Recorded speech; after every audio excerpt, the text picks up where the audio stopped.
नमस्कार साथियों, मैं देवेंद्र कुमार आपका स्वागत करता हूं आपके अपने इस YouTube चैनल पर। दोस्तों, आज की वीडियो में हम इंग्लिश अल्फ़ाबेट अंग्रेजी वर्णमाला के जितने भी टाइप्स के क्वेश्चन हैं प्लस उनका कॉन्सेप्ट क्या है वो सब कुछ समझेंगे।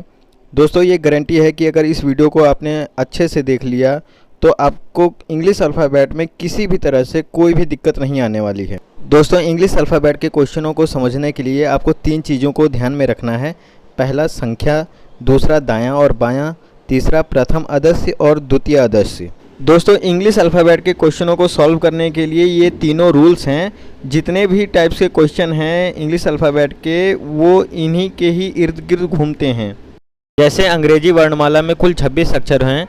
दोस्तों, ये इंग्लिश अल्फ़ाबेट है, इसलिए हमें इंग्लिश के जितने भी अल्फ़ाबेट्स हैं उनको ही ध्यान में रखना है। यहाँ पे आपको हिंदी के शब्दों के बारे में नहीं पूछा जाएगा। दोस्तों, जैसे ए 1 नंबर पे है, बी 2 नंबर पे है और इसी तरह से हर एक अक्षर को 1 नंबर दिया गया है और जेड हमारा 26 नंबर पर आता है। दोस्तों, ये हमारा पहला मेथड है। इसके बाद मैं आपको दूसरा मेथड भी बता दूंगा।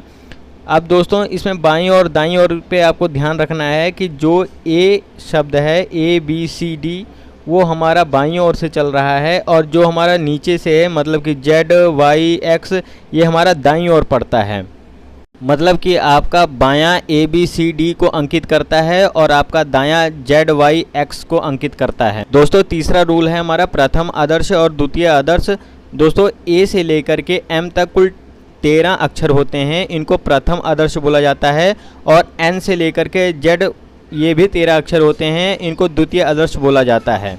A से लेकर के M तक आधा हिस्सा जो है वो प्रथम आदर्श और N से लेकर के Z तक दूसरा आधा हिस्सा है, इसको हम द्वितीय आदर्श बोलते हैं। दूसरे मेथड में हम एक लास्ट वाले अक्षर को 1 नंबर देते हैं। जैसे ABCDE 5 नंबर पे आता है तो उसको 5 नंबर देते हैं। उसी तरह से जो हर आखिरी अक्षर होता है उसको 1-1 नंबर देते हैं। इन नंबरों में हमेशा 5-5 का गैप आता है। इससे हमें इसके बीच की स्थितियों के बारे में पता करना आसान हो जाता है। दोस्तों, ये रहा हमारा कॉन्सेप्ट जिससे हम इंग्लिश अल्फ़ाबेट के क्वेश्चनों को आसानी से कर सकते हैं। अब हम इनके टाइप ऑफ क्वेश्चन देखते हैं। दोस्तों, हमारा टाइप 1 का क्वेश्चन है अंग्रेजी वर्णमाला में 20वां अक्षर क्या होगा। दोस्तों, अगर आप पहले तरीके से क्वेश्चन को हल करते हैं तो आपको बाईं ओर मतलब A से स्टार्ट करना होगा। तो आप काउंट करेंगे तो T हमारा 20वें नंबर पे आता है और दूसरे तरीके से करेंगे तो आपको डायरेक्ट पता है कि T जो है 20वें नंबर पर आता है। इसी में ही हम टाइप 1 में ही दूसरा क्वेश्चन देखते हैं अंग्रेजी वर्णमाला में 18वां अक्षर क्या होगा। दोस्तों, अगर आप पहले तरीके से करते हैं तो आपको काउंट करना पड़ेगा A से बाईं ओर से, तो आपको 18वां अक्षर R होगा। और अगर हम दूसरे मेथड से करते हैं तो हमारे पास O है 15 नंबर पे, इसमें 3 प्लस करते हैं तो भी R होगा। और अगर हम T है 20वें नंबर पे, इसको 2 माइनस करते हैं तो भी R होगा।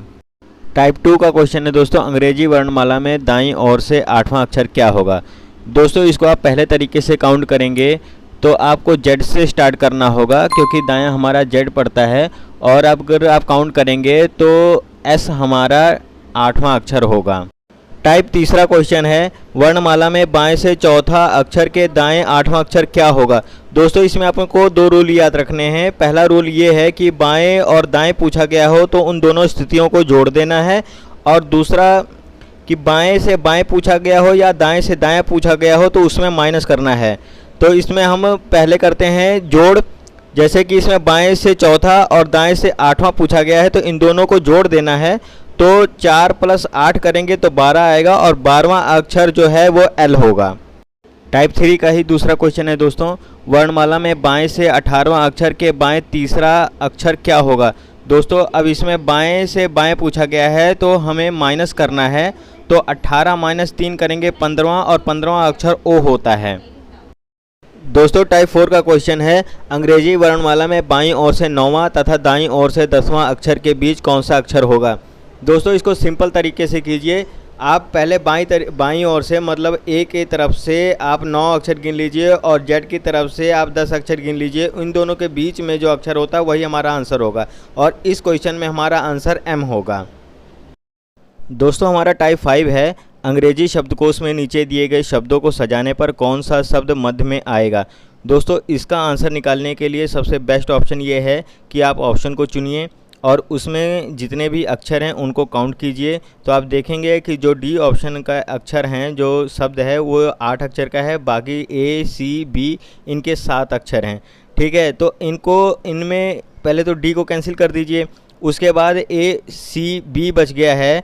अब इसमें आप जो कॉमन अक्षर हैं उनको कैंसिल कर दीजिए। अब इसके बाद आप देखेंगे कि आई के बाद जी ऑप्शन ए में बच रहा है, सी के बाद आई के बाद जी बच रहा है और बी में ओ और एल है। तो आप नज़दीक के शब्दों को जब चुनेंगे तो आई के बाद जी आ रहा है जो ऑप्शन ए में है और यही आंसर है। दोस्तों टाइप 6वां क्वेश्चन है, शब्द रीजनिंग में ऐसे कितने अक्षर युग्म हैं जिनके बीच उतने ही अक्षर हैं जितने कि अंग्रेजी वर्णमाला में इनके बीच होते हैं। दोस्तों हमें इनके बीच का डिस्टेंस पता करना है। ऐसे क्वेश्चनों को सॉल्व करने के लिए सबसे पहले इनके नंबर को लिख लीजिए। जैसे आर को 18 नंबर है, ई का 5 नंबर है, ए का 1 नंबर है। इस तरह से रीजनिंग के जितने वर्ड हैं उन सभी के नंबर को लिख लीजिए। अब इनमें से रिलेशन देखिए कि कितनी डिस्टेंस पे जो इसमें अक्षर है उतने ही डिस्टेंस पे वर्णमाला में होते हैं। जैसे ओ और एन 14 और 15वां अक्षर है, तो इसमें कोई डिफरेंस नहीं है, कोई भी इसमें डिस्टेंस नहीं है किसी चीज़ का। तो इसलिए हमारा एक अक्षर ये हो जाएगा और दूसरा अक्षर होगा आई और जी और तीसरा अक्षर होगा ए और जी, क्योंकि इनके बीच में भी उतना ही डिस्टेंस है जितना अंग्रेजी वर्णमाला में होता है। दोस्तों हमारा टाइप 7वां क्वेश्चन है, नीचे दिए गए विकल्पों में से उस शब्द को ज्ञात कीजिए जिसे नीचे दिए गए शब्द के अक्षरों द्वारा बनाया जा सकता है। मतलब एक क्वेश्चन है मेजरमेंट और हमें 4 ऑप्शन दिए गए हैं। अब हमें उस क्वेश्चन को जो मेज़रमेंट है इसमें से ऑप्शन को चूज़ करना है, जो ऑप्शन हमारा मैच करता है वही हमारा आंसर होगा। जैसे हमारा ऑप्शन ए में है TENSES, लेकिन इसमें देखिएगा दोस्तों ऑप्शन ए में डबल ई है, तो मेज़रमेंट में भी डबल ई है लेकिन डबल एस नहीं है, तो इसलिए हमारा ऑप्शन ए कैंसिल हो जाएगा। इसी तरह से हमें बी सी और डी को भी ऑप्शन देखना है कि जो ऑप्शन कैंसिल हो रहे हैं उनको कैंसिल कर देना है और जो लास्ट में रह जाएगा वही हमारा आंसर होता है। तो इसमें हमारा डी ऑप्शन बच रहा है, यही हमारा ऑप्शन होगा क्योंकि इसमें जो भी शब्द दिए गए हैं वो हमारे क्वेश्चन से मैच कर रहे हैं। दोस्तों हमारा टाइप 8वां है, यदि कंट्रोवर्शियल शब्द में तीसरे, चौथे और 11वें अक्षर में से कोई शब्द बनाना संभव हो तो उस शब्द का पहला अक्षर लिखें, अन्यथा एक्स लिखें, और यदि एक से अधिक शब्द बनते हों तो उत्तर एम लिखें। मतलब आपको तीसरे, चौथे और 11वें अक्षर को निकालना है और उनसे एक शब्द बनाना है। अगर उत्तर एक शब्द से ज़्यादा बन रहे हों तो आपका आंसर एम होगा, नहीं तो एक्स होगा। अब दोस्तों इसमें से हमने तीसरा, चौथा और 11वां शब्द अक्षर निकाल लिया है और इसमें हमारा 2 शब्द बन रहा है, पहला एक नीट और दूसरा टिन, इसलिए आंसर होगा हमारा डी, मतलब कि एम आंसर होगा हमारा। टाइप 9 है, शब्द मोनालिसा के प्रथम और पंचम अक्षर को तथा द्वितीय और छठे अक्षर को और इसी क्रम में अक्षर अदल बदल जाएं तो कौन सा अक्षर परिवर्तन के बाद आपके दाएं से पांचवा होगा। दाएं से पांचवा होगा मतलब दोस्तों हमें जेड से स्टार्ट करना है। अब इसमें हमने पहला और पांचवा अक्षर को एक दूसरे के साथ में बदल देना है, तो हमारा बनेगा शब्द लिसा मोना और हमें दाएं से काउंट करना है, इसलिए हमारा आंसर ए होगा और ऑप्शन सी आंसर होगा हमारा। दोस्तों टाइप 10वां में है, उपयुक्त व्यवस्था के आधार पर निम्नलिखित श्रृंखला में प्रश्न चिन्ह के स्थान पर क्या आएगा। दोस्तों आपको ऊपर एक लाइन दे रखी है, 9BA $T 3D ऐसे करके पूरी एक लाइन दे रखी है और उसी में क्वेश्चन बनाया गया है $B$62R%ZF और एक प्रश्न चिन्ह दिया हुआ है जो कि हमारा वहाँ पे आंसर आना है। तो दोस्तों हम देखेंगे, अगर मैच करेंगे इनमें से हमें डिफरेंस देखना है, तो B से 6 तक हमें पहुँचने में 6 डिजिट का सहारा लेना पड़ता है। उसी तरह से डॉलर से 2 तक पहुँचने में हमें 6 डिजिट का सहारा लेना पड़ता है। तो उसी तरह से ऑप्शन को मैच करेंगे, तो परसेंटेज को अगर हम मैच करेंगे तो 6 डिजिट का अगर हम सहारा लेंगे तो ऑप्शन ए में है जो E4W है, वही हमारा आंसर है। दोस्तों इस वीडियो में हमने इंग्लिश अल्फ़ाबेट के जितने भी टाइप्स के क्वेश्चन हैं उन सबको कवर कर लिया है। अगर कोई क्वेश्चन रह गया है तो प्लीज़ मुझे कमेंट बॉक्स में ज़रूर लिखिएगा। दोस्तों अगर मेहनत अच्छी लगी हो तो प्लीज़ चैनल को सब्सक्राइब कीजिएगा, वीडियो को लाइक कीजिएगा और ज़्यादा से ज़्यादा शेयर कीजिएगा। धन्यवाद दोस्तों।